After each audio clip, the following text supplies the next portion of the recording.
Our goal is to convince our audience of the significant advantages of learning a new language, and we try to do this by dropping them into various situations through the day in which all language-based communication is illegible or incomprehensible to them.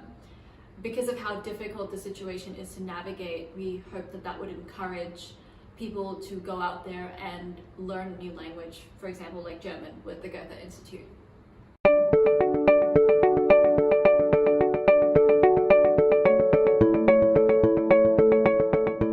So we wanted locations that minimise interactions with people outside of the crew as much as possible. So for example, we used Aditi's dad's car for the car scene, and the restaurant was simulated in my front yard, which actually worked out pretty well because having it outside was more COVID safe.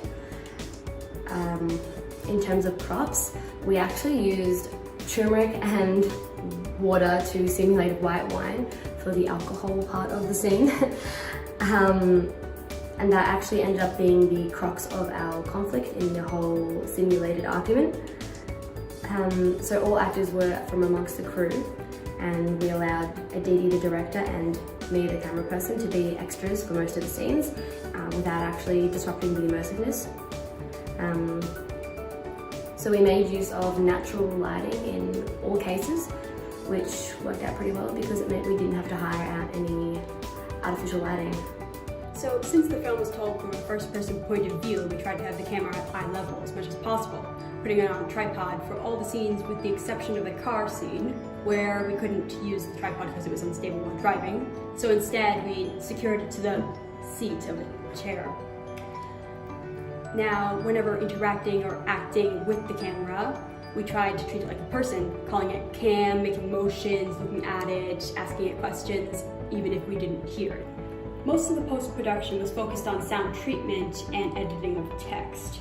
So since sound syncing wasn't exactly that important for our film, we could do sound and film separately. So we tried to get as much atmospheric sound on site as we could, so that later during editing, we could use it to simulate a soundscape.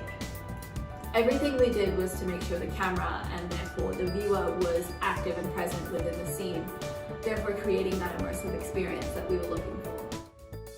Upon putting it together in post-production, we decided that our project actually worked better as a 3-video campaign rather than one whole video, with each episode posted and promoted separately on social media.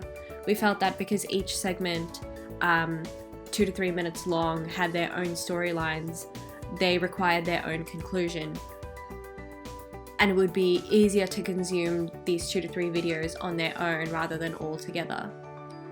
We'll be promoting these mainly on Instagram and YouTube, but we'll also be promoting it on Facebook for our older audiences.